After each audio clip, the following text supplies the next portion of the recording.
I've also heard anxiety explained as depression is leaning towards the past and anxiety is fear of the future. And when I think of anxiety, the word that pops up the most for me from that definition is fear. And being self-aware, it's really going to help us reflect on that. What are we afraid of? Because even when we talk about attachment styles, right? Anxious attachment style, what are they afraid of? You're afraid of being alone. You're afraid of being proven correct and being left. Because yes, you are correct. There is someone better out there. There is someone greater out there. You are not lovable. You're not good enough. There is someone better than you out there. And the fear of that creates that anxious attachment style. Like, hey, do you really like me? Hey, am I good enough for you? Hey, do you want to be together? We have to be really self-aware and like, where is it coming from? What is the root of the problem? And why are we feeling that way? Because again, the story we tell ourselves, it's not true. We have to look at life through actions and through like actual tangible things that we can see. If this person is literally driving 3 hours to come see you, he might fucking like you. These are conversations that we have to have with ourselves and have that self-awareness. Like, and I love, my therapist told me that even though I like to separate them, that is just one person.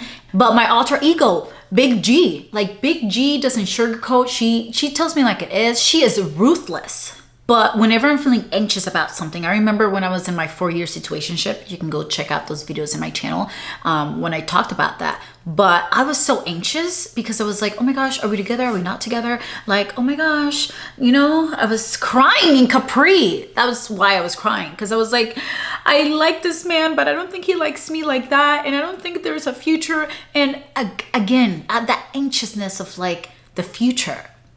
Big G had to take over and she's like, okay, you have all this information. You have too many options. What are your true options? Because baby, what do you want? What is the options that are gonna give you your outcome? You're with this person that doesn't wanna be in a relationship. Do you wanna be in a relationship? Yes. Okay, what is real and what's not real?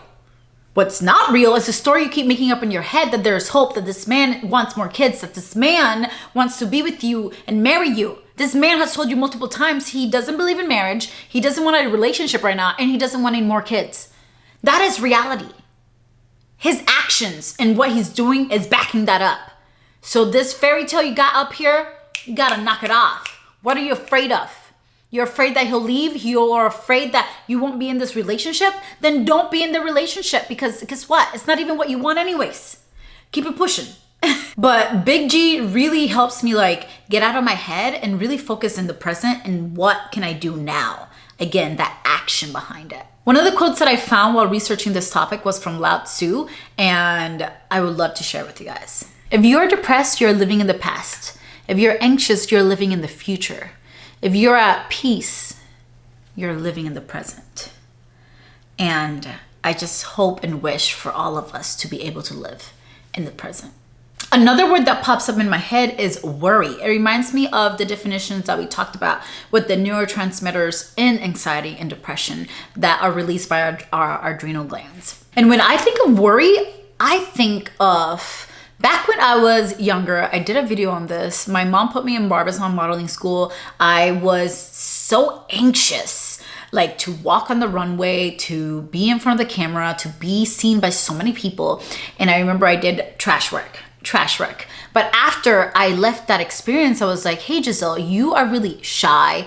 You get a lot of anxiety being in a crowd, in a space where you're the center of attention. How can I fix that? And I think exposure therapy is the best, one of the best ways to get rid of anxiety. Like, what are you really afraid of? You're afraid of being on stage? Then baby, let me put you on stage. Let me put you on stage. First time you're gonna be like, oh my gosh, that was a lot. Let's do it again. And then after that, let's do it again and again and again and again and again and again. And that's exactly what I did. I did exposure therapy. I came back to school. I applied for the school play, choir, theater, all of the things. I was on stage all of the time.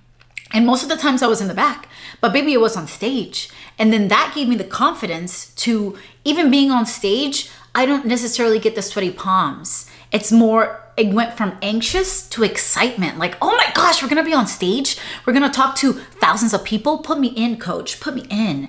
But I really think that exposure therapy really helped me through that, because you get to see the result. You're anxious about the middle and the outcome, but maybe you get to see the outcome once you do it.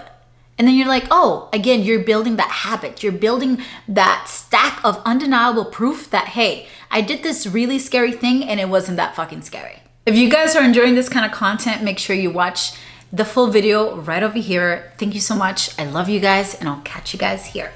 Ciao.